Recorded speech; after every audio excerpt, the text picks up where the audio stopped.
I am merely Beau. This is Cleveland Browns Daily on a Tuesday edition. The voice will get better. It'll get better as it goes along. I found this out this morning as well. Started rough. I started in a 37%, worked my way into, I think, the low 60s, high 50s is where we stood by the time we were done. I feel like I'm starting off better than I started off yesterday. And at one point, I kind of sound a little bit, I start to feel a little bit like John Dutton in Yellowstone, where there's a little bit of a little gravel to it, and I feel like I could give somebody advice outside a bar at 3 a.m. And whether that advice would be good or not, I have no idea. But that's where we're at. Z's but off. if you give it confidently, then it's If you true. say anything confidently, Yeah. you're fine. Yeah, that's how that goes. Is there anything going on? Is there anything? Do we have anything? I have one. This two, looks like just three, an empty 4, 5, rundown. Six things in Give me segment one. I mean, you don't have anything in here. This is an Yeah. empty rundown. What are you talking about? We have nothing to get to. I today. mean, I go hit the driving range with you right now if you want. Sold. Let's go hit some balls. Versus the verbal gymnastics Cunningham we're will about come ready with to try and land here. Cunningham definitely will come with us. I got tea time tomorrow. Good job out of you. 70 degrees tomorrow, right? Or is that Thursday? Thursday it's supposed to be warmer. Tomorrow it's supposed to be nice though. I love It'll it. still suck. Jeez. I mean, yeah, but I'll be playing. Jeez, he gets right This at is the also jugular. Oh, no, we have a nice little friendly thing. So- Basically, we rotate trips to Florida, and we just take pictures the whole time and send them to one another. Oh, that's beautiful. It's great. This is pretty funny. So I just I was en route over here, and so I haven't had a chance to check anything on email since. And Danny sent me the reads for today, and then he said, "Oh, we got to record a spot." And then within 40 seconds of starting the show, I see an email notification on my phone. I'm just going to read it for you exactly. It says, "I'm going to say Beau is not going to be able to get the spot done today." No, Not happening. I don't think you want this to represent you over the course of these many months. That's a good read out of you, Danny, on that front. All right, so let's we've put it off long enough. There's a lot going on. I mean, obviously, it is absolutely crazy what's going on in the NFL. It started actually started over the weekend. When you think about, if you go back a week. It was a week ago today. I was just going to say, you go back a full week, and you have Rodgers and Wilson. For us, that led into Amari Cooper on Saturday. It led into Tom Brady returning to the Tampa Bay Buccaneers on Sunday night. And then it leads into yesterday, which was melancholy with the release of Jarvis Landry. And it's just continued to percolate. And we, like you do, see the reports. And the reports are out there, and there were a lot of them from multiple people. ESPN NFL reporter Kimberly Martin among the first to report it this morning. There'd been a lot of smoke around it, that the Browns will meet with Texans quarterback Deshaun Watson later today. The Saints and the Panthers have already met with Watson. Within the past hour, per Schefter, the Falcons have emerged as a sleeper team to acquire Deshaun Watson as well. So let's unpack that first, and then we've got it's a couple more things that are a little bit of melancholy, but you understand the business of the NFL in terms of our team. I don't recall a precedent for what we're doing right now with Deshaun Watson. I'm not talking about us individually as an organization. I'm speaking merely as me. I don't understand. I don't think there's precedent for what this happens in the league, where you have a guy who was out an entire year, was not suspended by the league, where there are the 22 civil lawsuits, no criminal charges. He has not even probably reached the prime of his career. If you were redrafting the NFL before all of this happened, he would have gone in the top 5 in the league. That's where he would have gone. He would have gone in the top 5 of the league. And now he is available. So you add that stuff together, and then you add this other one, and this is the element that is so tricky about this. Deshaun Watson, as you guys know by now, has a full no-trade clause. He controls at least some of this process, in that they cannot trade him unless he okays it. So he doesn't hold all the cards, but he holds a lot of them. He holds a lot of the cards. So if you are an organization, like reportedly we are, that is meeting with Deshaun Watson, you are going to have to sell him on the idea of this is going to be a great place for you to play the prime of your professional football career. This is a player who has not yet entered his prime, quite frankly. Hasn't. Right at the start of it. So that's what you're going to be selling him on. Now, the other part of that pitch is going to have to be, I would think, and I brought this up yesterday, no one else has talked about this.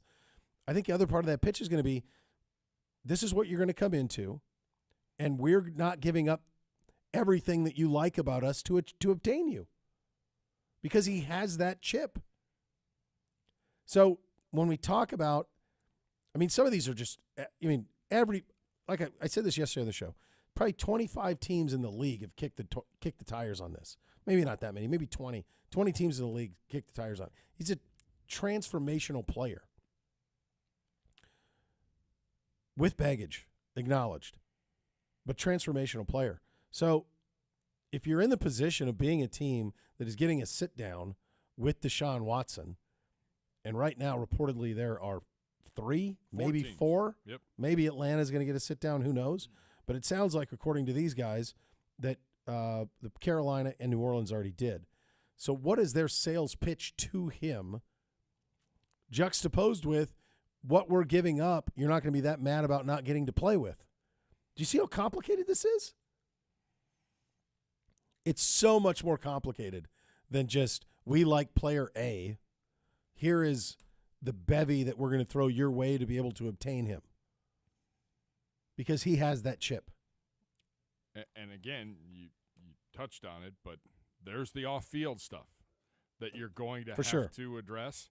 Maybe the league's going to address it for you. And you better have – there's 4 teams supposedly talking to him. You better have a backup on standby. The league's going to step in and make some rulings probably, and then you're really – there's so much going on, and there's a lot of pieces and parts with this, and where do you even go? I mean, what are you selling, and what are you willing to give up essentially to get on the field a premier quarterback? Yeah, he's a franchise-defining quarterback. He's at the most important position in the league. I think it's pretty. This is the one thing that nobody knows in all of this, and my hunch would be that if you're this far along in the process, whether reportedly it's us, whether it's the Saints, Carolina, whoever, the give back has probably been known for a long time. The give back to Houston has been known for a long time. My guess is they've solicited your best and final offer probably 10 days ago. 2 weeks ago could even been. You would have had to have done the research on this long before you got to this point. So this really comes down to selling your organization and your city to Deshaun Watson. That's what it comes down to. And the reality is, while we talk about, and this is me speaking very plainly, we talk about the off-field stuff. There are a lot of teams that are very comfortable with that. Now, some might not be, but a lot are, and so that's the other part of this thing. The Falcons swooping in late. We knew there would be a team or two, or there maybe could be even more 3 before it's all said and done. There could be more. This is what's out there right now. The Falcons thing is interesting because obviously Matt Ryan is there. His contract hit is brutal. There's already been talk of a restructuring of that. But obviously Ryan would be on the move if they were to acquire Watson. There was a report earlier today that Watson has known the Blank family for a lot of years, and that he was a ball old Georgia Dome and all of that. So that part's out there too. When something happens on this, there's been reporting today that this will be decided by tomorrow, that you'll have an answer on Deshaun Watson one way or another. Rap sheet has been steadfast that there will be some kind of decision before the new year starts. Okay. But that's you got a day. 26 hours, 25 hours from now? Yeah. Yeah, that's where you're at. And you have to think to yourself that goes back to the original reporting on this, that Houston wanted this before we even knew about last Friday of the no grand jury gibbe. That was the original reporting, is that Houston wanted a deal done before the new league year. So theoretically they could have it. Yeah. If you look at it, while Deshaun Watson can say yay or nay, the Texans are also a team that can say, we're helping you. You got to help us. To a certain extent. There's a team, and whether it's the Browns, whether it's whomever, if you've offered enough to appease them, they're going to push Deshaun to meet with him. Sure. And it's the part I don't know is, will Watson and his people be looking and saying, hey, what's this? Like, how much knowledge of the deal would they have? Yeah. You know? Like, let's say it's let's just use Houston let's use New Orleans as an example. Let's say it's New Orleans, and the deal was that Michael Thomas was involved in the deal. Well, I would imagine that part of the reason Deshaun Watson might want to play in New Orleans is because Michael Thomas is there. They also have the same agent. Right. So there you go. Yeah. Or Alvin Kamara, it doesn't matter. Whatever. Pick a guy who's young and great. Like, if you're Deshaun Watson and part of the give back to acquire you is somebody you want to play with, then what's your incentive to go there? So then he could stop that deal. The same thing would be true in Carolina. Like, if they say, hey, we don't want to pay McCaffrey anymore, Watson may be like, look, I'm going to play with McCaffrey. I'm not going to Carolina to not play with Christian McCaffrey, right? Yeah, you can't be taking so he weapons has, away from what I'm right. Like, he has a lot of power in this for somebody that's in the legal position he's been in for a year and is this young in his career. He has a lot of power, a ton of it. As stuff happens on that front, we'll get you guys updated on it. This we know for sure. This isn't a report. This is known for sure. And it's a tough one to read. The Browns have terminated the contract of center and NFLPA president JC Tretter. Tretter, the deal saves about $8.325 on the cap. Of course, he joined us as an unrestricted free agent in 2017. Played 78 consecutive games without missing a snap until week 16 in 2021 this year against Green Bay after being placed on the COVID list. Originally a fourth-round pick by Green Bay in 2013, Tretter appeared in 111 career games, 90 starts. For the past 5 seasons, these are the words of Andrew Berry. For the past 5 seasons, JC has been a mainstay and an Iron Man at center for us. He came to our organization at a time of instability and is one of the key veterans that helped turn the tide over the past several years. His leadership, both within the locker room and the field, will be missed. We wish JC well as he continues his career going forward. And I know JC's put out a statement as well. I'm going to paraphrase a little bit. I mean, he thanked everybody behind the scenes. To the entire Browns organization and the city of Cleveland, thank you for a wonderful 5 years. To all the people that work so hard for us behind the scenes, from the equipment staff, nutrition staff, cafeteria staff, security, facilities, and grounds crew, and to all the professional staff of the club, you made work fun, and I'll miss you. He shouted out the strength and conditioning crew and the training staff, and then he goes on to say, I'm going to miss my teammates. I'm leaving Cleveland with incredible memories and friendships that will last much longer than my time here. I wish you all nothing but the best. Finally, to my friend Joel Bitonio, you are the heart of the Cleveland Browns. It has been my pleasure to play next to you for 5 years, and I look forward to the day you are put in the Ring of Honor with the other Browns greats. Thank you to everyone who helped make Anna and me feel at home in Cleveland. My family and I look forward to the next adventure and helping our next team pursue a Super Bowl.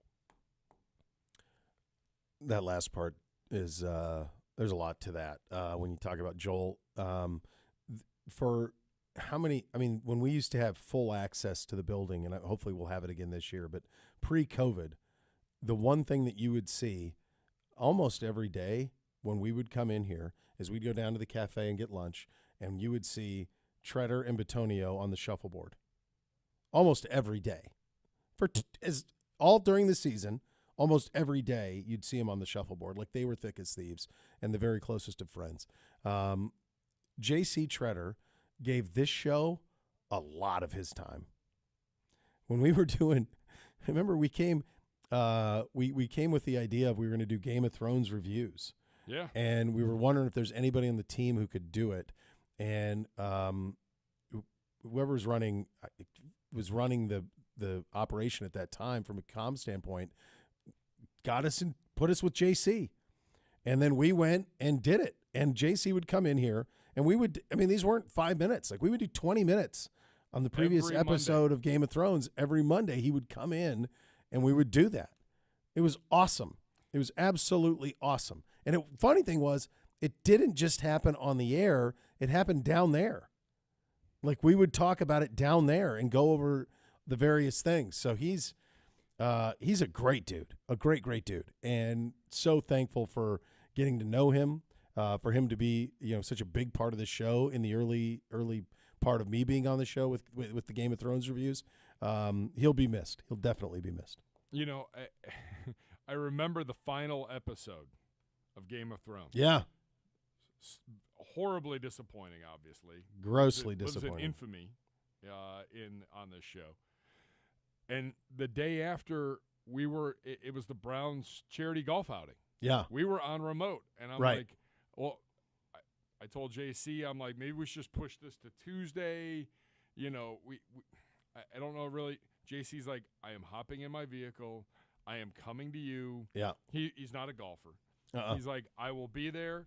We will do this in person. Yeah. We will wrap it up. And you mentioned the shuffleboard. Like, JC Tretter has been here every day of the off season for the 4+ years he's been here. It's a very good point. Yeah. Every he's day here. he worked out. He was in this building at 9 a.m. Yep. I mean, he put the time in.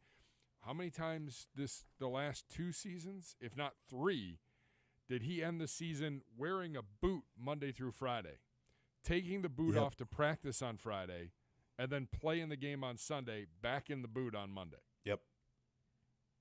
One of the toughest guys. Yes, he was. Yeah, I got to the point even this year and part of last year too with the injury report where he just wouldn't practice, but you knew he'd be there on game day. So obviously this would elevate. You'd think Nick Harris, who was drafted, part for this reason. I would imagine Hance would be in that mix as well, that they would get that opportunity at center. We're not done though of the goodbyes. Here's another one. Mack Wilson was traded this morning for Chase Winovich, the former Michigan standout. So Mack Wilson goes to New England. Chase Winovich comes here. This helps with the pass rush need that is required, obviously, that we needed, and a position that we're in from a pass rush standpoint.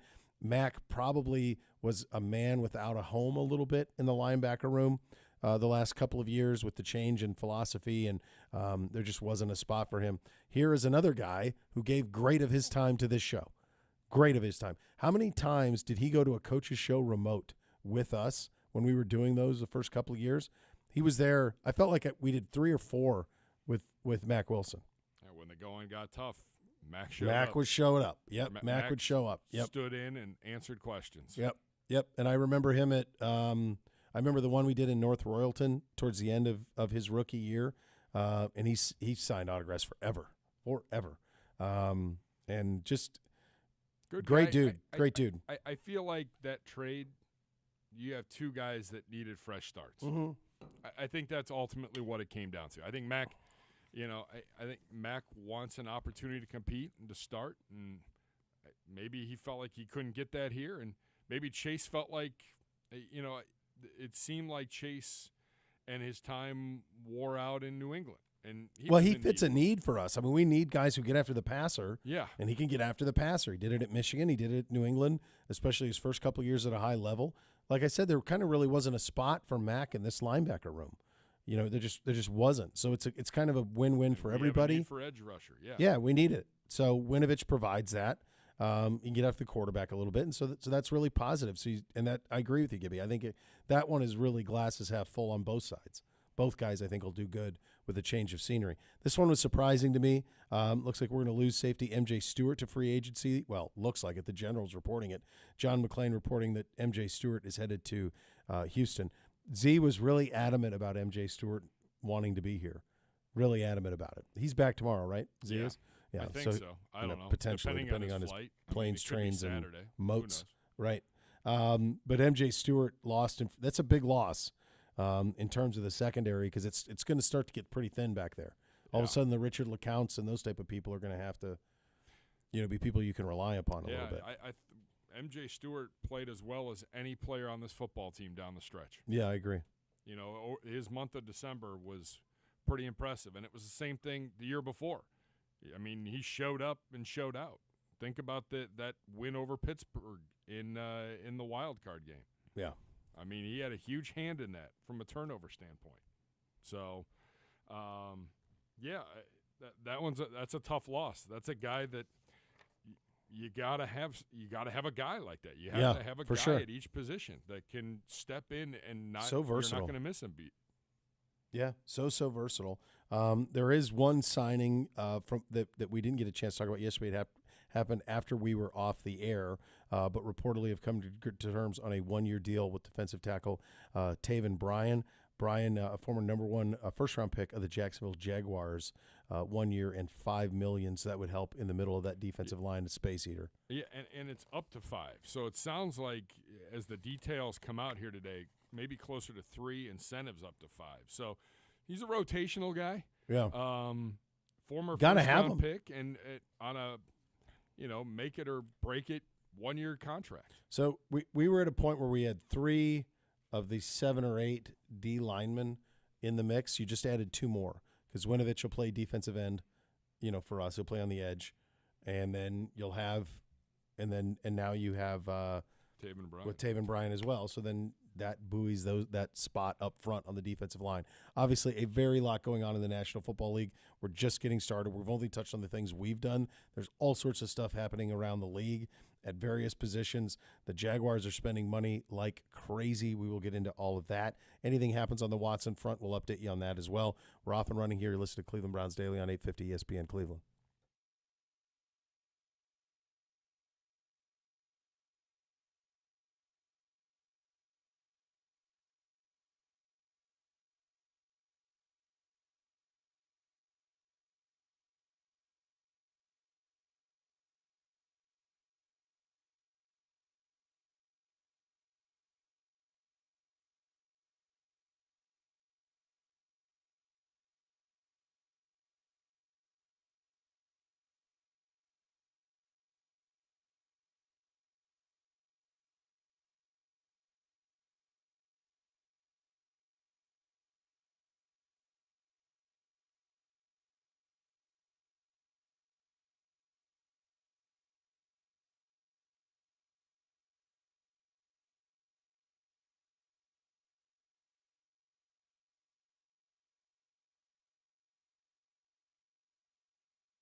Secret methods to picking lottery numbers to betting big when you're on a roll. The myths can lose you money and keep you in a lot of trouble. So before you wager, find out what's real and what isn't at keepitfunohio.com. My goodness, Gibby, look at the amount of moves you have here. It took a little while to write them all out. Yeah. And these are only the big ones. Like, these are not a lot of money being spent. Sure is. A lot. I mean, we talk about Jacksonville being drunk and spending. Yeah. They are not the only ones. Can we start off? And it was last on my list, but okay. In the time you were probably headed over here, okay. Randy Gregory, the Dallas Cowboys post on social media, we've re-signed Randy Gregory. Okay. As that's happening, Benjamin Albright, our good friend, is tweeting, "Not so fast. Denver's still in the mix." 5 minutes later, Mike Garafolo says, "Gregory to Denver, 5 years, $70 million." He was so Dallas, their team Twitter said he was re-signed. Yes. Oh gosh. They then had to take it down. There was and it came down to literally a couple sentences.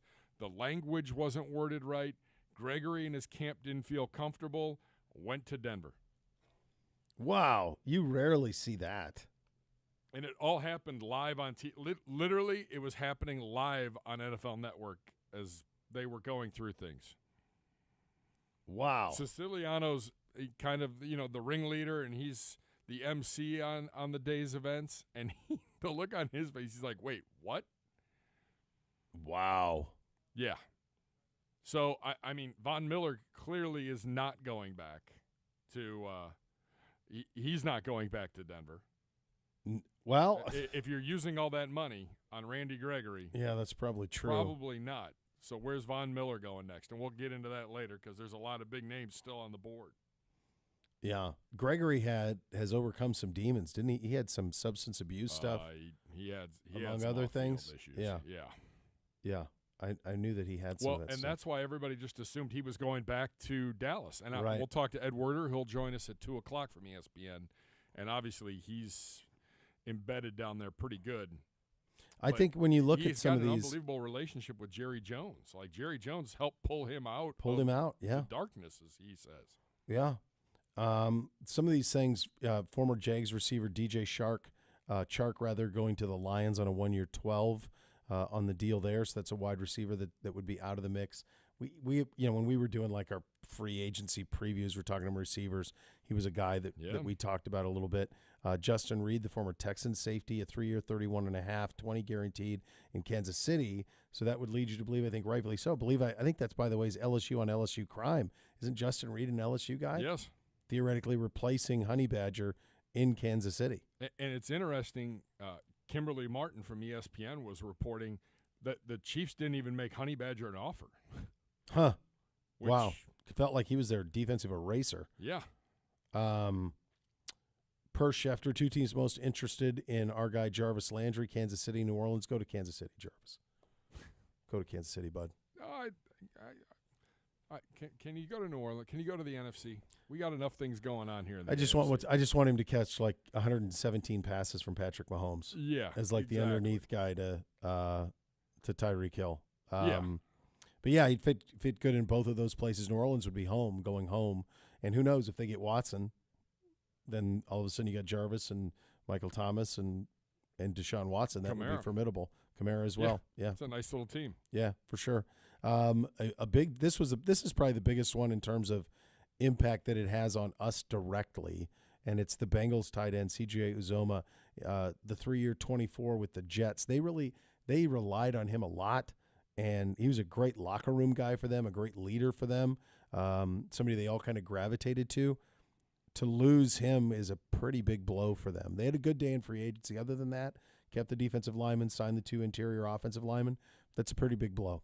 I felt like that number wasn't awful. No, it doesn't seem like it's crazy to me. And he commanded the double team underneath, which allowed a lot of their wide receivers to get open. So I don't know. I thought that was an interesting move, and I felt like the Bengals could have kept him. Yeah, it seems reasonable Yeah. that they would have. Maybe they have maybe I better don't even plans. know who else is in their tight end No. depth chart. No, I mean they had a very clear objective in free agency, and that was to improve their offensive line. They've done so. Yeah. You know, they really improved the interior of their offensive and they line. brought back Hill, their defensive tackle. Right. Yeah. So they did a very nice job in free agency. Yeah. The Chargers giving Patriots cornerback JC Jackson a 5-year, $82.5, $40 million of it guaranteed. It That's was a right big after we got number. off the air. That's a big number. He was good. That's just a big number of guaranteed money there. So the AFC West, all the talk about quarterbacks and offenses, the defenses are loading up. Look what the Chargers are doing defensively. You have to. Gregory to Denver. It's an arms the race. defenses are getting just as good in that division. Yeah, that division's a full day. Speaking of that division, a former Denver Bronco, Teddy Bridgewater, signs a 1-year deal to be the backup in Miami. This was the one that set the world on fire, and it just was crazy. Former Cardinals receiver Christian Kirk getting 4 years, up to $84 million on the deal from Jacksonville. What was the actual money on this? Because it's nowhere near that. No, but I feel like the first year was like $20 million. It's a lot. I know it's a big one. It's way bigger than you ever would have thought for him. But it's not 84. It feels like whoever's leaking these deals out of Jacksonville is putting the best possible scenario, hitting all benchmarks and incentives into the value of these deals. It has a all right. Let's see. $84 million with a $72 million base value. Kirk got a $20 million signing bonus, guaranteed base salaries of $1.5 million in 2022 and $15.5 in 2023, and salaries of $14.5 and $15.5 in 2024 and 2025. Those are guaranteed? There's no way they guaranteed him $15 million a year in 2025. How does Trent Baalke have a job? Dude, I'm telling Who you. did that? When we said they're drunk, Gosh. I'm fairly confident that something was going on there. Man, that is wild. I mean, Kirk came in 32nd on Pro Football Network's list of top 100 free agents, 7th among wide receivers. I mean, it felt like they had a good receiving core anyway. They had DJ Chark. They had Laviska Shenault. Like, why would they think that they needed to do this? To give him that type of money? I mean, it just seems wild to me. I mean, he had a career year with Hopkins out for Arizona. I mean, he was their leading receiver, 77 catches, 982, 5 touchdowns. Yeah. I don't know. It seems like a lot. It was. I mean, we broke that he had signed. Right. And we had said, maybe here was a guy maybe that could have been on the Browns' radar in terms of, one of those for sure. We talked about him too. Receivers. Yeah, for sure. And then you get the numbers after we got off the air. Everybody just went nuts. Like, crazy. You're paying him what? Yeah, it's absolutely crazy. DeMarcus Lawrence gets a new deal, stay in Dallas, 3 years, 30, 7 straight years of guaranteed money for him. Good job out of him on that front. And I wonder if the whole Kirk number has thrown off the negotiations for Allen Robinson. Well, he's linked here too. I mean, he's linked here too. It's hard to know what to believe and what not to in terms of what's out there. But when you start to see several reports, from all of the people that are dialed into this stuff, then I think you can start to take some of that stuff to the bank. But yeah, there aren't that many receivers left. Maybe that's how Kirk ends up in the mix. Yeah. Maybe that's how he ends up with that money. Hey, look, if someone is calling you and they're offering you that kind of money, yeah, I'll take it. I'll figure it out. That's life-changing money. Yeah. That's life-changing money for your generation and probably the next 1 or 2 generations after. For sure. Yeah. Yeah. And I think that's what, we were, I said yesterday that I was going to have the conversation with my middle boy Beamsy about Jarvis. How did that go, by the way? Not well. I saw him wear his jersey today. I was so proud of him. He did it without he just came down in it. And I just said, good for you, dude. Good for you. You can wear that jersey with pride. Yeah, it's the last thing I told him. So it didn't go well right away, as you can imagine. There were some strong words about the organization and those type of things from him. And then he goes, He goes, that's it. I'm a Bengals fan. And I said, the hell you are. The hell you are. And I like Burrow as much as anybody, but I mean, like, come on, no, we're not doing that. We're sticking. And I said, buddy, just because Jarvis isn't going to play for the Browns anymore doesn't mean that Jarvis isn't a legendary Brown. You know? Like, think about Metcalf. We got Metcalf here. Yeah. How many years? Metcalf here.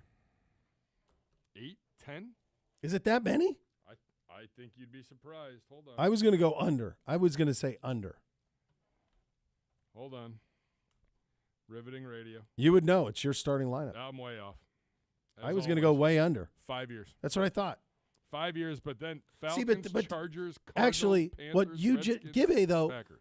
you just perfectly illustrated my point unwittingly. You perfectly illustrated it. You were a child, a kid in a formidable age when Eric Metcalf played here, and in your mind's eye, he was here 10 years. Yeah, that's the way you remember it. Turns out it was 5. And I think that's how Jarvis will be for a lot of the fans here. Jarvis will be a guy that you feel like was here a lot longer than he was because the time that he was here was so damn significant. And that's what I told him. That's what I told Beamsy. I said, look, there's going to come a time 10 years from now, you're going to be at the stadium, and they're going to bring back and honor Jarvis Landry. Yes. And that's going to happen. A guy that helped turn the culture around. No question. There's no question. Can't believe I was so off on that number. I was going to be embarrassed that I was on it because I thought it was. I knew it was a lot less than people thought. Jarvis 4 here for Miami. Yeah. So. Yeah. And he's not done playing. No. Of course not. And I think people like same thing like with Joe Hayden, with what Joe was and how great he was here. Like in your head, when you're young, you feel like it's so much longer than it is. And the reality is it's not. But it doesn't mean that he's not beloved. So, yeah, he came down in it. I was proud of him. Yeah, keep wearing that jersey. You're fine. You're safe. Keep rocking that thing. That dude's a legend. All right, much more to come. There's some interesting stuff on the Aaron Rodgers deal that was signed in Green Bay. We are starting to get a little bit of clarity also. This has been so fun to follow the NFL announcing booth roulette that's happening around the league. We will get to that. If there's anything to update you on free agency, we'll do that as well. Cleveland Browns Daily, 850 ESPN Cleveland.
Your business operations collects all the data you need, but are you having a hard time bringing it together and seeing the full picture? Beau Bishop here for my friends at EOX Vantage. Their data scientists are also business operations experts.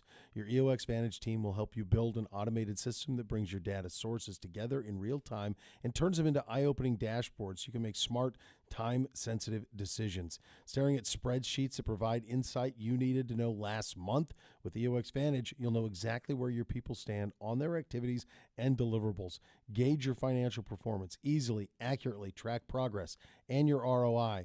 Check how companies are making their business intelligence smarter by visiting EOXVantage.com for more. By the way, I love the idea that Z is texting us during the show. What's he saying? Oh, he wants all sorts of information from us, and you'll appreciate my answer, I'm sure. But like we are doing the show. Yeah, we're in the middle of the show. All the time. We're in the middle of the show. Like, come on, Z, come on. Is he en route back? Do you think? Got to be close, right? No idea. I don't know where he is. I mean, it's like now he's adding even more things to it. I'm just going to text him. We're doing the show. It's literally 1:44. We're doing the show. Yeah. I'm texting you while hosting the show. Literally, if you watch it on YouTube. It's happening. It's happening. Yeah. Like we don't have time for a conversation. We don't have time for a conversation right now, Z. Tomorrow we can talk all you want for 2 full hours. We can have all the conversation that you want to have on that front. It's killing him. It's got to be killing him to miss these 2 days. Well, like he's got to be. He loves. This is the wheelhouse. Hey. Yeah, that's what happens. You got to do what you got to do. Got to. Like you got to get your days in. Right. Like right. So like people need to understand our vacation schedule is a little different because the NFL calendar year is April 1 to March 31. Right. Right. So, like our vacations, it's a kind of a use it or lose it type deal. Right. So and you got to get it in, and well, for 5 or 6 months out of the year, we can't take it. Right. Yeah. It's a brutal spot. Yeah. I don't envy you over that. In terms of some of the other stuff that's coming to light, you saw the deal on the Aaron Rodgers deal. $150 million guaranteed in the first 3 years. I think that's right. The numbers, I've seen multiple sets of numbers. This is the most recent one from Pelissero, who I think would know because he's good with that. But there's like the first one, it looked like, I saw one thing that said that like it was mostly like roster bonus and then it didn't count against the cap. Yeah, his cap numbers actually lowered like this year, and I think even a little bit next year. Not a lot, but a little bit. Yeah. So I don't know, but like it's set where he could play a couple years, and if he decides to retire, I feel like it could almost be a Bobby Bonilla, and he gets paid for like the next 20 forever. years. He's going to be. Correct. By the way, I saw something this morning as the Bonilla thing made me think of it. So yesterday the Cincinnati Reds had a fire sale, got rid of everybody. The fifth, can you guess who the 5th highest paid player is on the Cincinnati Reds this year? 5th highest paid. Not a clue. Ken Griffey Jr. Shut up. True. They're still paying him? They're still paying him. By the way, how many years did he play there? Quite a while, longer than you think. Well, I mean, based on my you don't have a good track today, record. It's going longer than you think. Well. Longer than you think. But yeah, he's still the 5th highest paid player. He'll be their 5th highest paid outfield player this year in Cincinnati. 8 years. I told you, longer than you think. You were going to say like 5. 2008. Yeah, no, it was 8. Injury prone a lot, but yeah, he was as popular as any player in any sport. I mean, he was right there with he was on not quite Jordan, but close, out of Seattle. Yeah, in the early 90s, like Nike got all in on him. And it was him and Bo Jackson. It was right after Bo. Deion Sanders got a lot of pub at that time. And then and obviously Jordan was at the top. But he was about as popular as it got for a certain amount of time. He's the 5th high. I mean, there's that. I don't understand why you're having a fire sale. Like, hey, the lockout's over, so let's get rid of everybody. It's like before when the season starts. They were saying they were this lockout, and I was talking to a buddy about it, and I said, look, what fans want to know is, like, are owners going to spend what they have to spend to keep them from tanking? Like, that's what everybody wants to know. Like, are you going to spend the minimum? And in Cincinnati, the answer to that is no, not. It appears we're getting close to Al Michaels working for Amazon, calling Thursday Night Football. It's a pretty interesting thing in terms of this Darren Ravel story that's out there. Possible talk of Michaels doing 11 of the 16 games. But now he's going to do all 16 if the deal goes through. The total salary may even be north of $30 million for a year. I mean, it's Amazon, so it's not. I mean, they find that in a delivery truck. $2 million a game per Darren Ravel on Al to call Thursday Night Football. Here's the one thing I think that people. It's not radio. In radio, when you're listening to a guy call a radio, you listen to the great Jim Donovan call a Browns game. There's an intimacy to it. The voice, you are dependent on the voice to paint the picture of the game. There has to be a trust. There's a value in that. It has to be done right. And there's no bigger Al Michaels fan. You can attest to this. There's no bigger Al Michaels fan than me. He's my guy. It's my number one guy is Al Michaels. But I don't remember ever turning on a television and going, I'm only watching this because Al Michaels is calling it. Rather, it's, oh, this is a great game. Oh, yeah, it's Sunday Night Football. Al Michaels, great. Yeah, synonymous with big games. Right. It's not that you're seeking it out. So, like, by the way, God bless him to getting a paycheck like this at this point in the career, approaching 80 and getting $2 million a game. He was getting paid like 1.5 or 1. Right. But talking about being the highest paid announcer in sports, but the same thing I would say would be true of the Joe Buck Aikman stuff. Like, I don't know that anybody do they deliver ratings? And I don't think that they do. I think the games deliver the ratings. You can use them for the upfronts. You can use them with advertisers. There's no doubt value in that. I think part of the ESPN deal with Fox or with Buck and Aikman is hoping that they can get a Super Bowl to ESPN, that would legitimize them. They probably hope they'll get better games because of that, but that'll really come down to the league deciding if they want to do that. Nobody else. I've said it since that Sunday Night Football deal was first struck, and the ability to flex games in and out, that ESPN should have been clamoring for that for Monday night. Yeah, but then at the same time, like if you're Fox and you're CBS and you have those afternoon windows, you can't give up all those.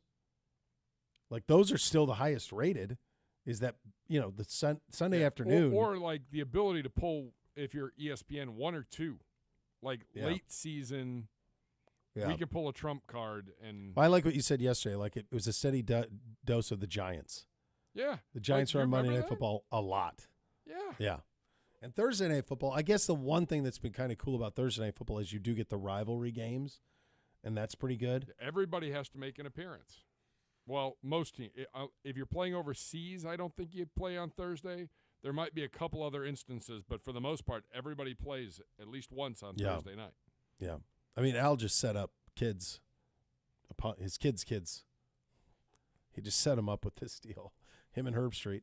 Herb Street's probably getting, if he's getting 30, I bet I could see Herbie getting $500,000 a game. Now the question becomes, what is Herbie going to take off his plate? I would think he would take off game day, but I know how close that is to his heart. Can't like see that's ESPN his baby. Signing off on that. That's his absolute baby. But they have guys who are similar to him who could do that. I would think that they would want him primarily on the Saturday night game. I think that's what you'd want him at. Bring in a different. I don't know. Like that's voice of the national championship. College football is second to the NFL, most popular sport in this country. Yeah, but like who's our guy? Oh. Not Graziano. Orlovsky.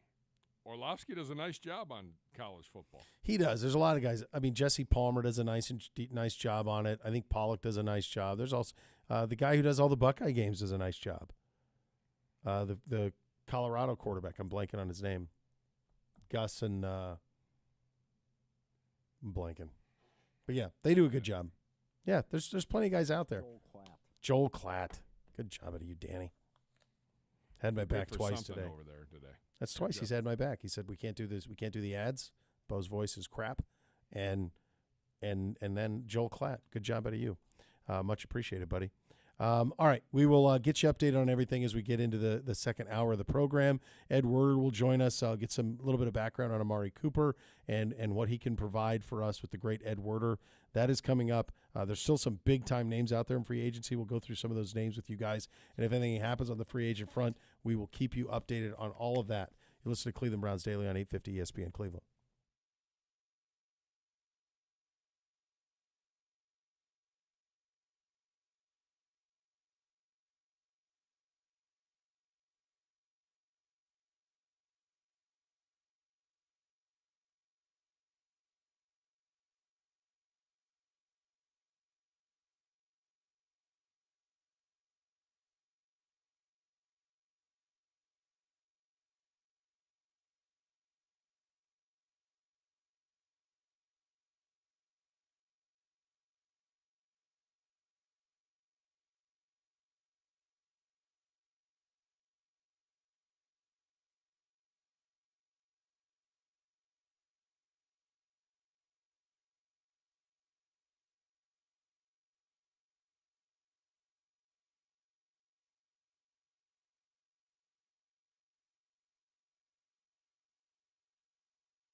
If a car, truck, or motorcycle accident caused you injury, call the injury lawyers at 1-800-ELK Ohio for a free case review. Elk & Elk's a proud partner of your Cleveland Browns. With that, we head on the hotline to talk to a legend. He's the great Ed Werder, ESPN NFL reporter, covering the Cowboys in the league for a long time and one of the best in the business at it. Ed, let's just start with this Amari Cooper deal that got done over the weekend. What can you tell us about Cooper, the person, and then we'll get into what he is as a player? Amari Cooper is a guy who's relatively soft-spoken and quiet.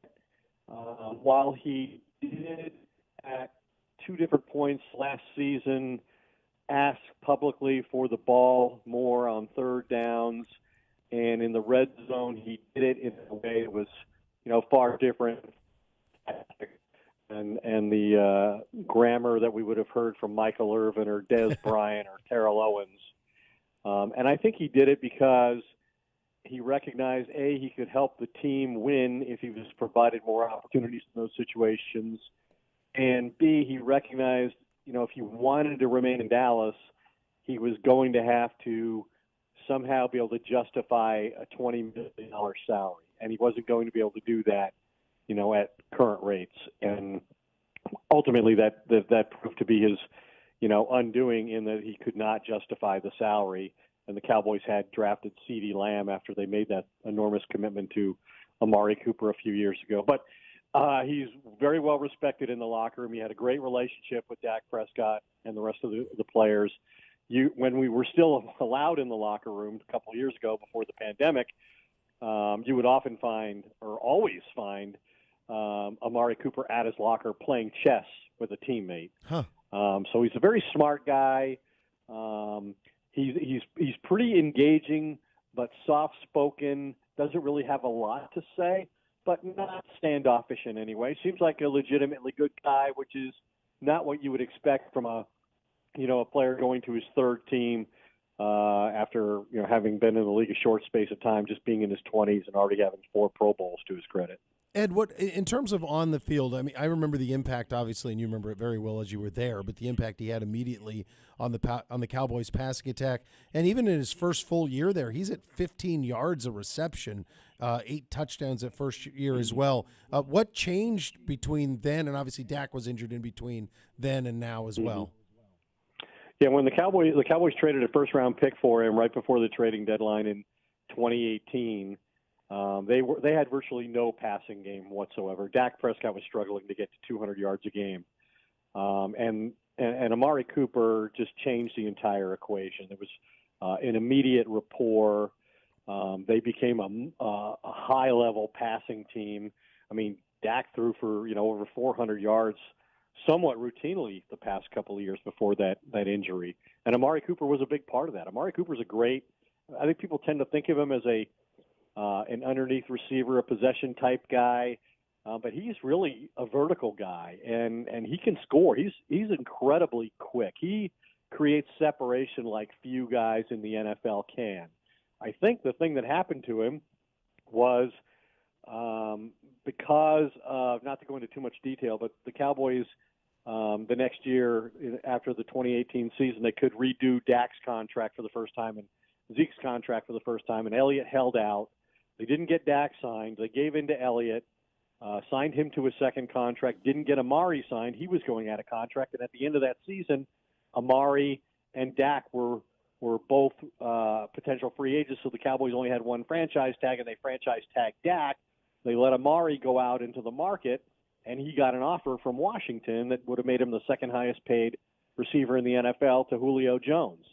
Well, the Cowboys had no choice but to match the offer and keep Amari, given his obvious importance to them at the time.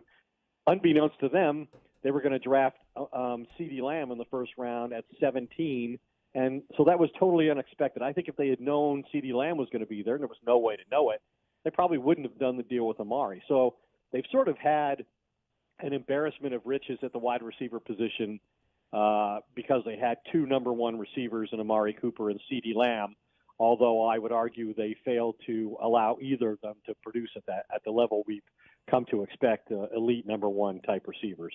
Yeah, that's interesting that because Lamb fell in that draft, as we all remember now, and all of a sudden you're in a position. They felt they were in a position like we can't possibly pass, and so you get to where you do, and you end up, you acquire Amari Cooper, you give up a 1 to get him, and now you we're trading a 5th in order to make it happen now, a 5th and a 6th on a pick swap, and that's it. In terms of what the Browns are getting in the player. You mentioned precise route running. That's something we know Kevin Stefanski really puts a premium on. This is an offense about precision, about being where you're supposed to be, when you're supposed to be there. Does this fit Amari in your mind? Yeah, I mean, it's easy to look at the Browns and, question what it takes for a receiver to succeed there or to excel there, given what happened with Odell Beckham Jr. Sure. Being unproductive last year, being allowed to leave, and then going to the Rams and becoming a big part of a very dynamic Super Bowl winning offense there. And then the same kind of with, Jarvis Landry. He was I know he had injury problems and COVID and so forth last year, but obviously a high-level receiver, especially out of the slot, who just didn't produce like you would think he's capable of. So I think Amari Cooper will go there with some hesitation and some doubt, given the recent history of receivers in that offense and with that team. And, it's obvious to look at Baker Mayfield's stats and see that he struggled with his receivers last year. I mean, he had the worst touchdown interception ratio throwing to wideouts of any non-rookie in the NFL last year. I think that's a challenge, and that's something that Amari Cooper will look at. But will he fit the system? I think Kevin Stefanski thinks that he's going to help them a ton, but it's going to take more than just Amari Cooper to be effective. Obviously, the Browns, every opponent starts with trying to stop their running game. If they get Deshaun Watson and they have Amari Cooper, then I think that's probably a better combination than Baker Mayfield and Amari Cooper. So I'm not sure that Cooper is going to come in and be a dominant player there on a week-to-week basis, but I think he's a very good receiver who is certainly a capable number one, and I think the Cowboys are less of an offense without him than they were with him. Certainly a piece is the idea. I think that's kind of the thing that we're all hoping for up here, that he is one of those pieces of what could be a very, very a good offense, provided it all comes together. I was going to ask you about, one thing that we ran into, and Odell was actually a pretty model citizen here right up until the end. It was really till the very end that the split was forced. You mentioned something there about a little bit of a tough sell for Amari. You think he'll come around on that? Yeah, I mean, Amari was with the Raiders, and I know he felt like he, wasn't his abilities weren't fully utilized there. He mentioned last year before the season started in Dallas that he felt that physically and with his skill set that he's the best receiver there is in football, and admitted he had to prove that he hadn't played that way. And I think he thought in the Dallas system and with Dak Prescott that he would have that opportunity, but ultimately for whatever reason, it never really materialized. The Cowboys just didn't seem to. Amari's the guy in the offense who drew the double teams, and he created opportunities for other receivers. But the Cowboys sort of, their approach was not to force the ball to somebody who was double covered. It was to go to somebody else who had a better matchup situation. And I think Amari suffered for that. So I think there is a lot of unlimited potential there. I don't really know how he feels about going to Cleveland. I just know he liked Dallas. Sure. He was close to Dak. And it might take a little bit of a sell job to get him to come in with an open mind and see what they're putting together and what they have there. Just because of, like I said, the recent history of receivers there isn't good. He must naturally question why those two guys didn't succeed there and were allowed to leave for no compensation. That would be natural. But I think Kevin Stefanski is capable of convincing, a guy like Amari Cooper that if he's open-minded, he can have success there. Ed Werder, the great ESPN reporter covering the Cowboys, the NFL for a long time. Let's talk about your team a little bit that you cover in Dallas. You look around, and we're in this snake pit that is the AFC, and my God, it is a up at dawn siege. Conversely, you look at the NFC, Rodgers back, Brady back. Beyond that, you have the Super Bowl champions, but then it seems pretty wide open. When you look at what the Cowboys are trying to do this offseason, how close do they think they are, and how close do you think they are?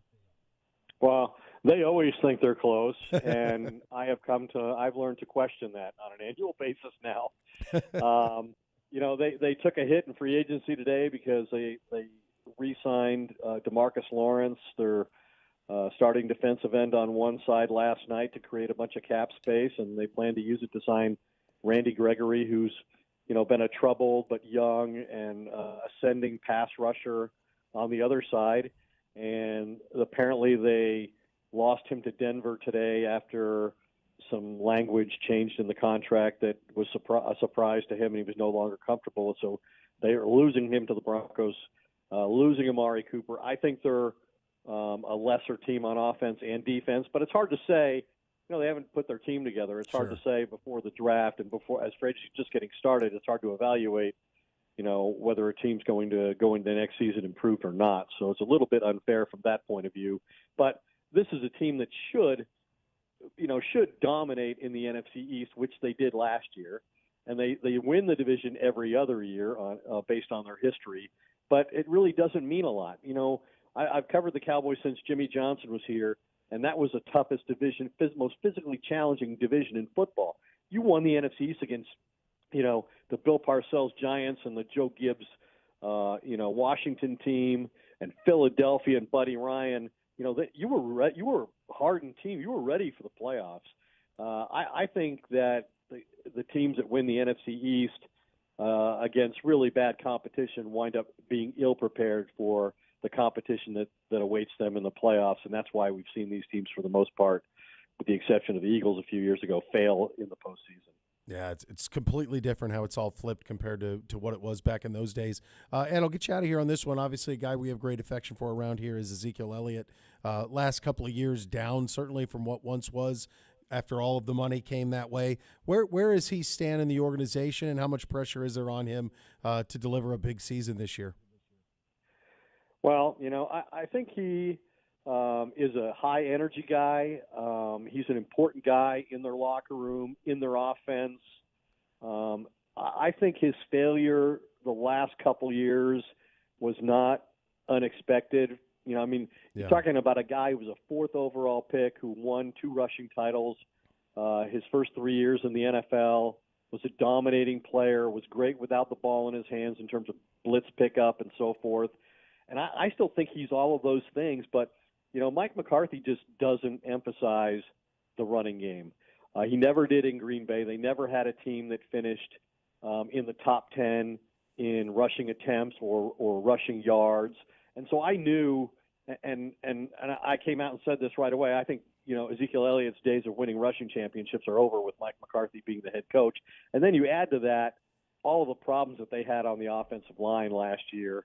And I don't think any running back was going to succeed there. Most people will say, and I had defensive coordinators quite honestly tell me, hey, we're more afraid of Tony Pollard than we are Ezekiel Elliott. So, yes, he does have to reestablish what he can be offensively, but they've also got to give him opportunities from a coaching standpoint, and they've got to provide, some blocking up front that creates some running lanes for him. Ed, greatly appreciate your time on a busy time of year. Thank you so much. Hey, thanks. Hope to see you guys soon. Very good. The great Ed Werder of ESPN joining us on the hotline there with some perspective on Amari Cooper, perspective on where the Cowboys are. It has been a wild day in the NFL. Get you updated on all of that. Talk about some top available free agents as well. You're listening to Cleveland Browns Daily on 850 ESPN Cleveland.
Rumpke Waste Recycling, family owned and operated. Whether you join them as a customer or as an employee, you'll become part of the family. Visit rumpke.com to learn more. Go ahead, Gibby. You had something? I hear you hit your button. No. I just was turning on my mic. Sorry. Oh, very good, very good. False alarm. False alarm. This is I'm going to just read this to you straight, and you tell me. Well, we can have Danny can play along on this too. I'm just going to read this to you straight. This is a tweet from Homage, the T-shirt company. They have NFL stuff they now sell. Good company, great guys, good dudes out of the Columbus area. Been making good gear for a long time. I don't have any of their gear. I think we can arrange that. I don't think I have anything. I think we can arrange. You got to change that. Yeah, I know. We can fix that. They tweeted this out 2 hours ago. I'm just going to read it. I'm just going to read it straight. Okay? I'm just going to read it straight. It's been 23 years since Fabio killed a goose with his face on a roller coaster. How old do you have to be to A, get that reference, B, know who Fabio is? If we took a poll in the video room right now, Yeah. I think it might be 50%. Like, there's zero chance Katie Prefer knows who Fabio is. There's McDaniel would know. Jeff would know, yeah. Paul would know. Keith would probably know. Drew might, just because it's really funny. Yeah. Danny, did you know? I did not know about the goose thing. I'm familiar with Fabio, but not this incident. Have you seen the video of this? I have not. I'm going to look it up right now, Danny, but I've never seen it before. Please feel free to give it to Fontana to help his show tonight. Yeah, he'll love it. That's right. I took a shot at you, Fontana. Just came right at him. Jeez. You're I doing a lot fun. of friend-on-friend crime this morning at a Gibby. Those are two of my guys. I enjoy them. I listen to them on the way home from work every day. Yeah, good humans. 5 to 7. All the way around. See, now I'm plugging your show. Normally, I would charge you a fee for that. Appreciate you so much. So what's funny is at the end of this video, after he gets done smoking the goose, or the goose smokes him, or whatever, he is like blaming. He was blaming people that there were people to be blamed for it. That he was a victim of the like, dude, you're on a roller coaster. The roller coaster hit a goose. I don't know what to tell you, brother. Yeah. Bad luck. Yeah. It's a hell of an image, him coming off as he's spitting out bird feathers. Wasn't he bloodied? He was completely bloodied. Yeah. He was bloodied and battered. You know what? Fabio, thanks for taking one for the team, because geese suck. They do. I agree. Rats with wings, as you know. Yeah. He's quite traumatized by it. Have you seen the No. Pro Football Talk reporting a major Vegas sportsbook wants the NFL to investigate whether someone placed major bets on the Bucs based on inside information regarding Tom Brady's recent unretirement? So you hear what Didn't see happened that here? coming. Did you hear what happened? No. So apparently there were several bets last Thursday. So remember, the video of Brady at the Manchester United game happens Saturday. Okay, so that happens Saturday. Sunday, it becomes official. Last Thursday, several bets of $10,000 were placed on the Buccaneers to win the Super Bowl at 50-1. Huh. Yeah. Several bets. How many people, like how small is the circle of people that knew that Brady was coming back? How small is that circle? There's no way it's more than 10. No one knew till Sunday night. And I mean... Or did they? Sounds like somebody did. Someone knew, but like in terms of... Your circle was small enough that it didn't get out. Nothing leaked. We didn't know anything. They were smart. They went right to Vegas.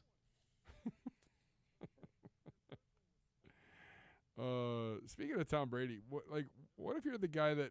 We didn't even talk about this yesterday. There's been a lot going on. Yeah, $500,000 for a game ball that means nothing now? Yeah, I would say initially I go, boy, that sucks. And then I thought to myself, well, if you're dropping $500,000 on a ball, then you're probably okay. Yeah. You know. That's number one. Number two, there's no consolation prize. You knew there was a chance he was coming back. Yeah, for sure. Like, I mean, it was just a buyer matter beware. of where. I mean, he just did this in the last week. Yeah. You know, this just happened in the last week Maybe where the guy it's the paid same the guy. money. He's trying to get his money back just on the... Yeah, it could be. That's great. Absolutely great.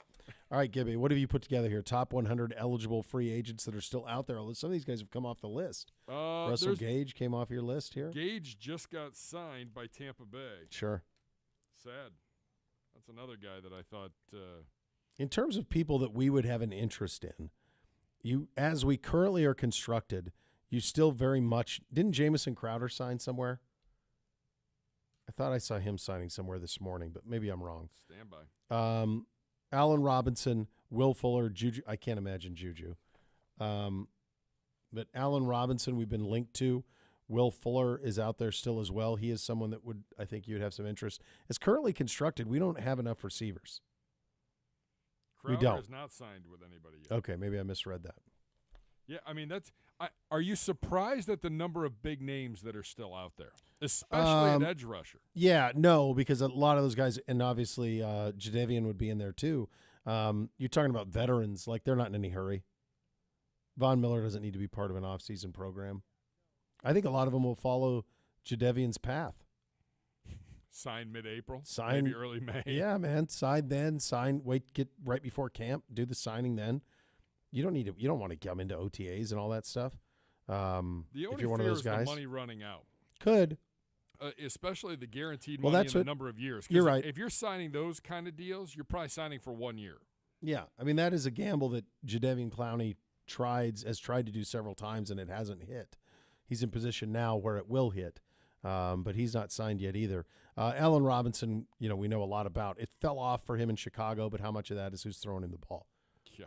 I mean, that could be a big part of it. Will Fuller, I liked going from his time back in Houston. I feel like he can't stay on the field, but I don't know. He gets banged up a little bit, but he's a deep threat guy. Yeah. He's a burner for sure.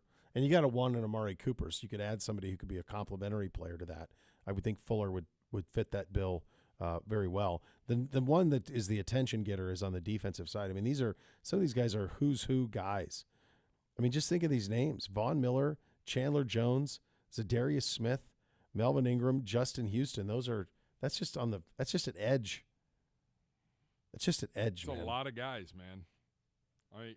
And some of those guys are getting up there in age. I was surprised looking at this list how many of these guys are in their early 30s. I call that old. But is Chandler NFL-wise? Is Chandler Jones? I believe so. Ingram, I'm sure is. I'm sure Houston is. I'm sure Vaughn is. I don't know, is Chandler Jones and Zadarius Smith. Chandler Jones is 32. Wow. How about Zadarius Smith? What are we looking at on him? Stand by. What are we looking at on Zadarius Smith's age? On the defensive line in the middle, here's a familiar one, Sheldon Richardson. He's back in the mix. We loved our time here with Sheldon. Oh, my God. I would bring him back. Bring him back in a second. Calais Campbell also mentioned as well. He was a problem, has been a problem much of his career. So Von Miller's 33. Jones is 32. Honey Badger's 30. Yeah. He was on my Heisman ballot. Honey Badger was. Really? Top 3, yeah. Who was number 1? Or are you not allowed to say? No, I would say for sure. I just can't remember the year. Stephon Gilmore's 31. Bobby Wagner's 32. Clowney's only 29. Zadarius Smith is 30. Calais Campbell's 36. Melvin Ingram, 33. Like Jerry Hughes is 34. Bob Griffin won it that year. Oh, yeah? Robert Griffin III won it. RG3. Eh. I mean, he was the right guy for sure. He was. Yeah. Luck finished second. Trent Richardson third. Monty Ball fourth. Tyrann Mathieu fifth. That was the Trent Richardson trade. Yeah. I think I went Griffin. I feel like I went Griffin, Mathieu, Luck is the way I did it. I think I had Luck third in that one. Did Luck win the Heisman? No. He's kind of like Manning. Never. Just one more parallel between the two of them. Like he was somebody who was always around it, but never won it. Yeah. Never So won I it. mean, your edges are getting up there in age. Some of these guys on the defensive front are up there, but still playing at a pretty high level. I mean. Oh, for sure. I mean, I would on the right deal. I'd love to have Sheldon Richardson back. I don't even know if he was good last year.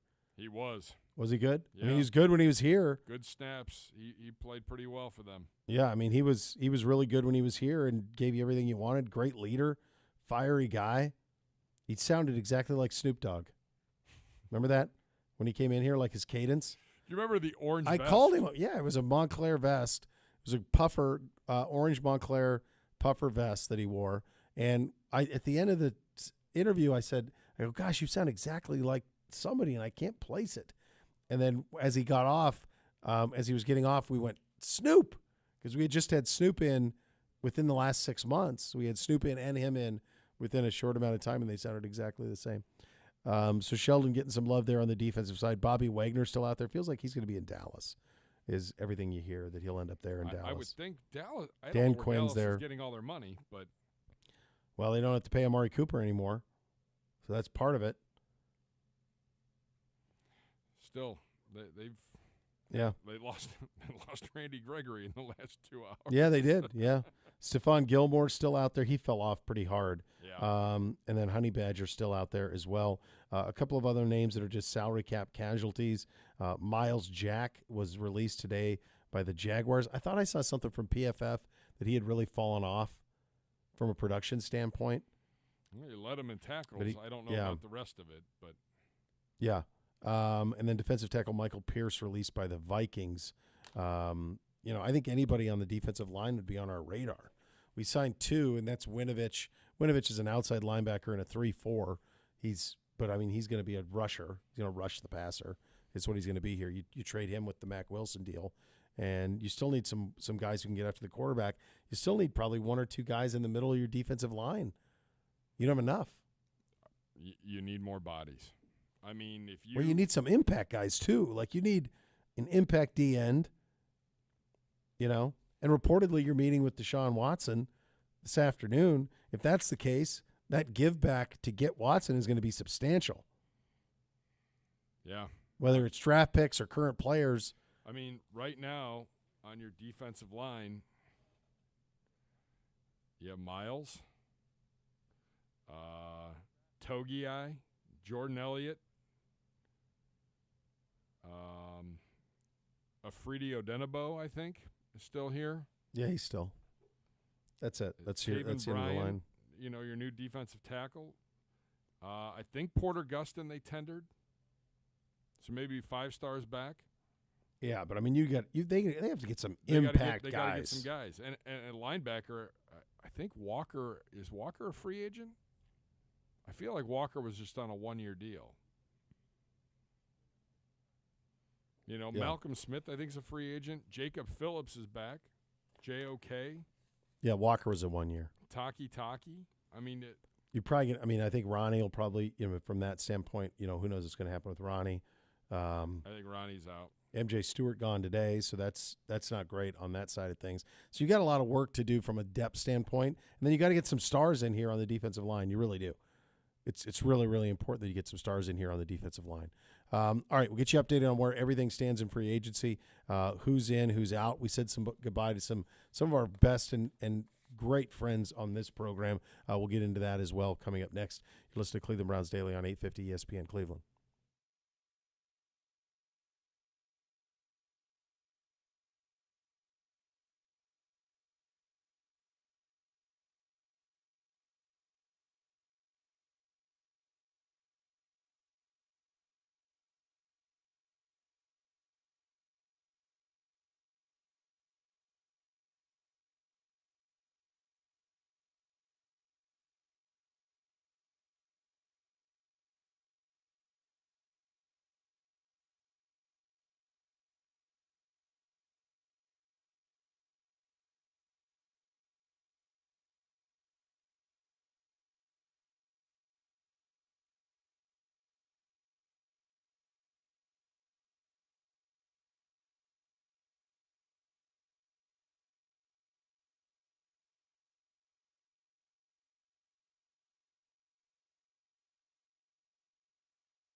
Well, the weather is cold outside, although it is warming. Either way, a nice hot bath or shower feels amazing, and you can transform that bathroom of yours into a custom bath. It'll feel like a spa. You can do so with my friends at the Bath Authority. They make it a reality for you at a fraction of the cost of the competitors. The Bath Authority is Cleveland's premier bath and shower remodeler, expert factory-trained installers. It's where affordability meets quality. Largest selection of bath projects, all made in the United States. Change your bathroom from outdated to outstanding. Acrylic tubs that insulate and keep the heat in. Tub-to-shower conversions. Superior products, expert installers. And right now, for $500 off your next custom bath or shower remodel, give them a call at 216-220-8399 or go to thebathauthority.com.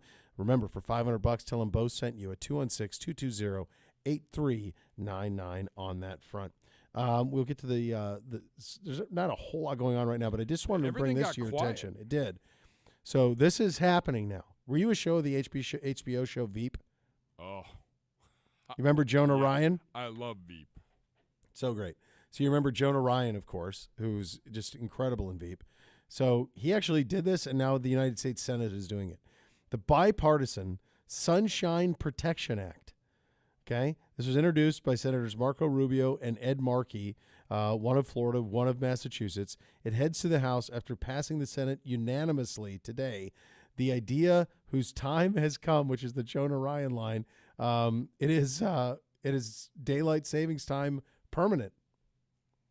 We're all in. I like it. I'm right there with you.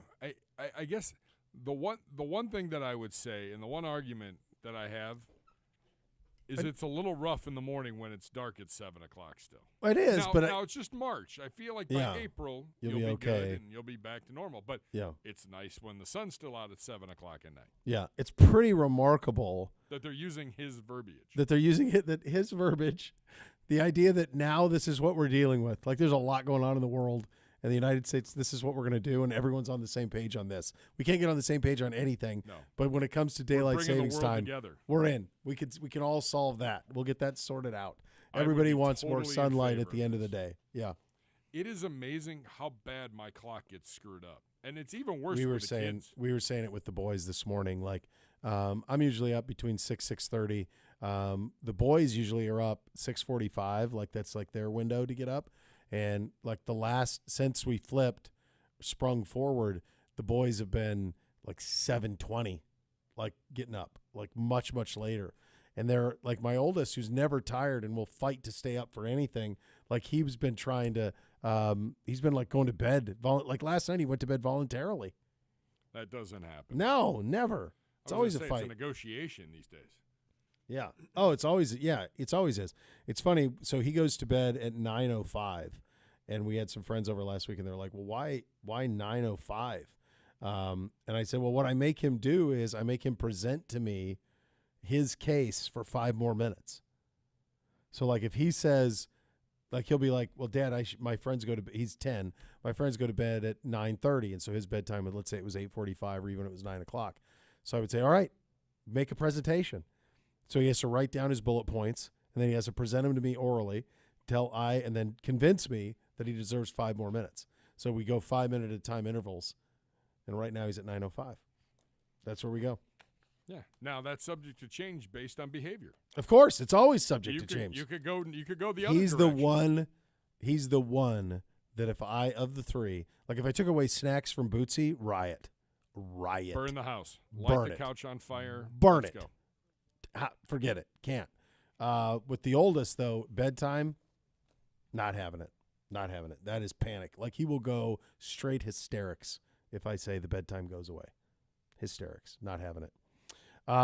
Lots going on this morning in the NFL. Very little going on right now in the NFL. It does feel like we're in a little bit of a holding pattern. A lot of action this morning.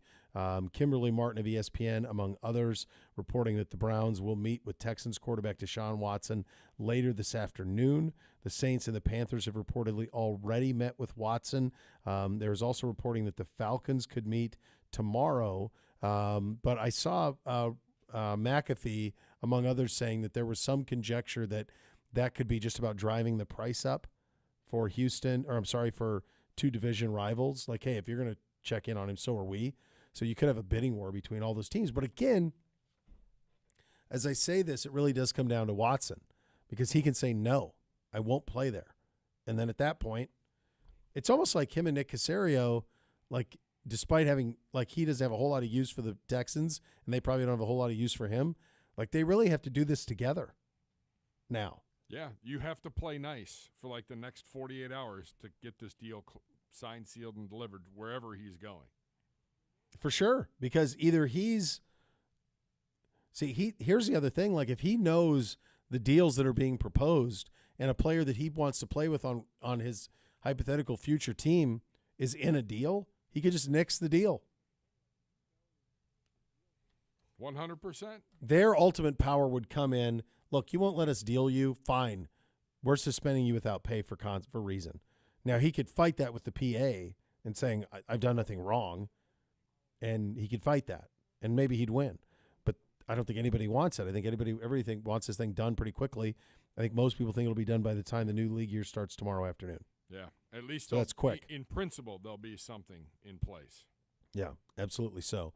So that is the big headline around the league today. Other things for us here locally, and these are we'll do the fun stuff first, and that is right after we got off the air yesterday. Taven Bryan was signed, former number 1 first-round pick of the Jacksonville Jaguars. He's a defensive tackle. It's a room that we need help in. Quite frankly, you get it with him. You're going to need more there. You need more at defensive end. That was addressed a little bit in terms of a pass rusher with Chase Winovich coming over. In order to get a player of Chase Winovich's caliber, you have to give something up. And in this case, we give up Mac Wilson, who was a great friend of this program, the Mac Hammer, as we called him around here. Just a good dude, great dude, the fluid athlete, of course, yeah. And now Mac he was so good that first camp. Remember all those interceptions he had that first camp? He just was around the ball, had a nose for the ball, but drafted by the previous administration and maybe not an exact fit in the type of defense that Joe Woods wants to play. So Chase Winovich, who was great at Michigan, comes in. He was great as a rookie in New England, tapered off a little bit. You said it earlier in the show. This seems like an instance where everybody's going to win here. Everybody kind of upgrades from a change in scenery. And so Winovich comes in here. That helps us on the defensive line, the ability to get after the quarterback. And then Wilson goes to New England where maybe he can play himself into an every down linebacker. This was a surprising one. This one hurts. MJ Stewart is lost in free agency. Nathan was really big on MJ Stewart staying here. And I think the front office was really big on MJ Stewart sticking around here.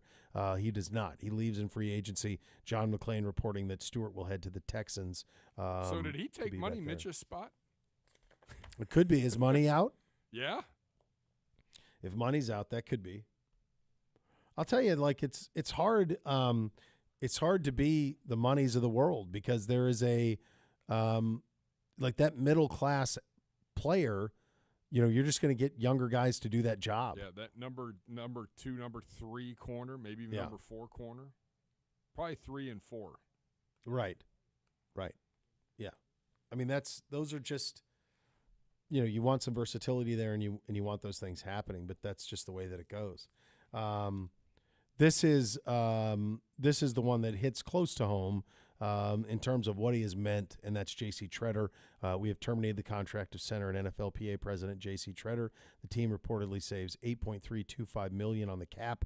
Tretter joined us as an unrestricted free agent in 2017.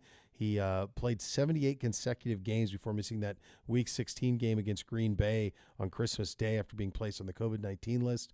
Originally, he was a 4th-round pick by the Packers in 2013. He appeared in 111 career games with 90 starts.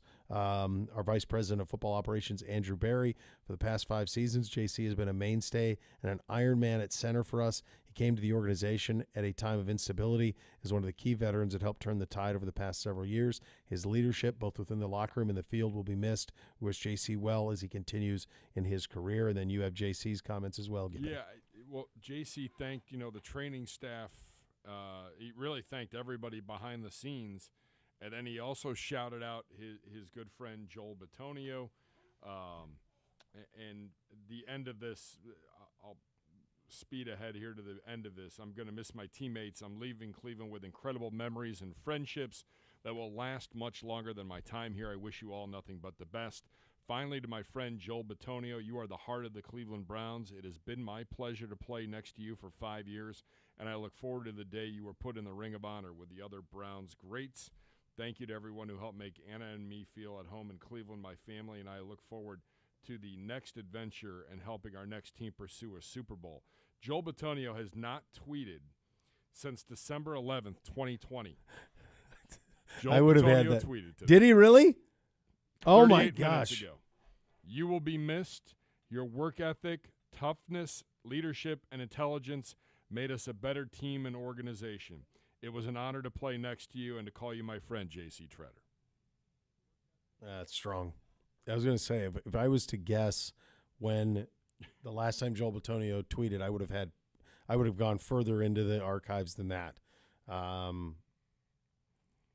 Yeah, that's pretty wild. Yeah. The last tweet he put was food and Rocco Whalen from the Great Fahrenheit. There you go. There you go. Shouting him out. Some news coming in. Okay. From Diana Rossini, ESPN.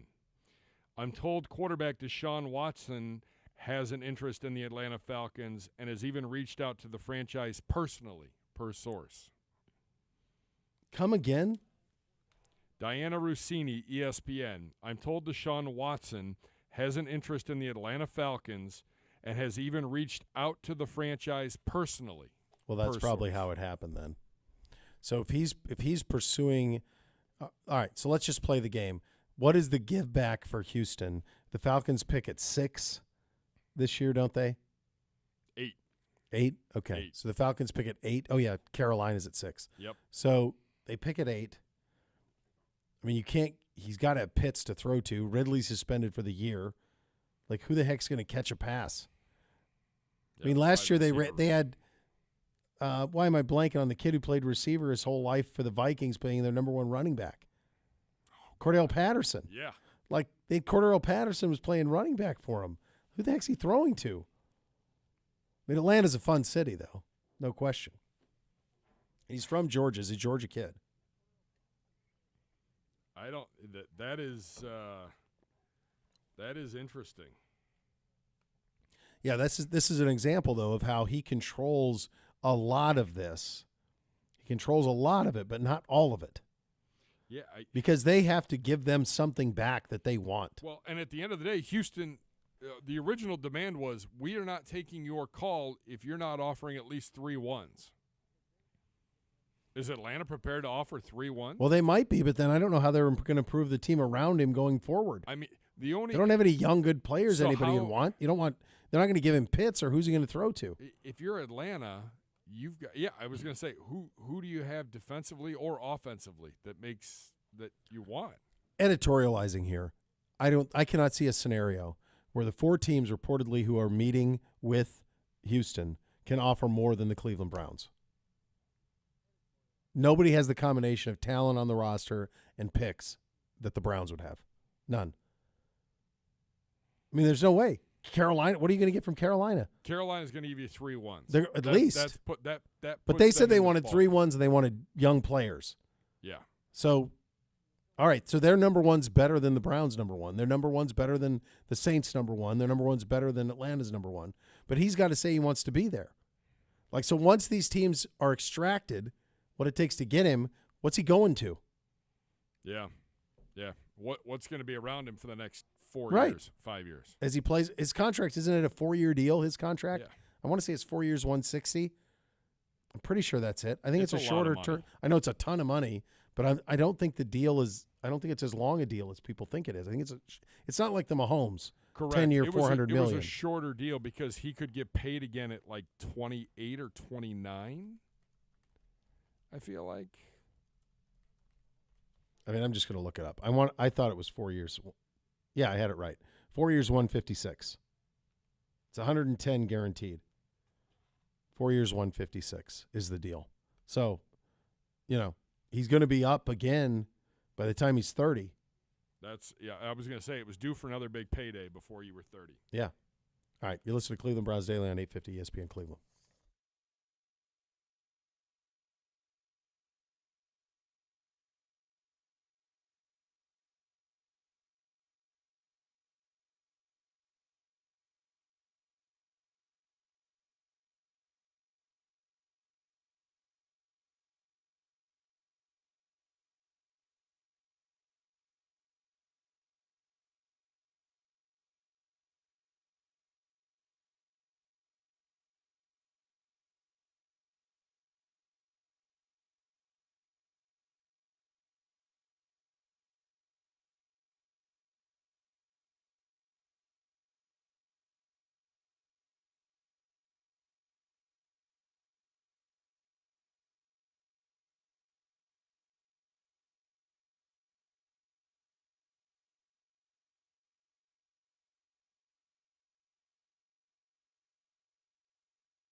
OBM, Ohio Business Machine, preferred copier provider of your Cleveland Browns. They have all the X's and O's for your office. Call 216-485-2000 or visit ohiobusinessmachines.com. The next level is coming up next. Thanks for listening, everybody. Cleveland Browns Daily, 850 ESPN Cleveland.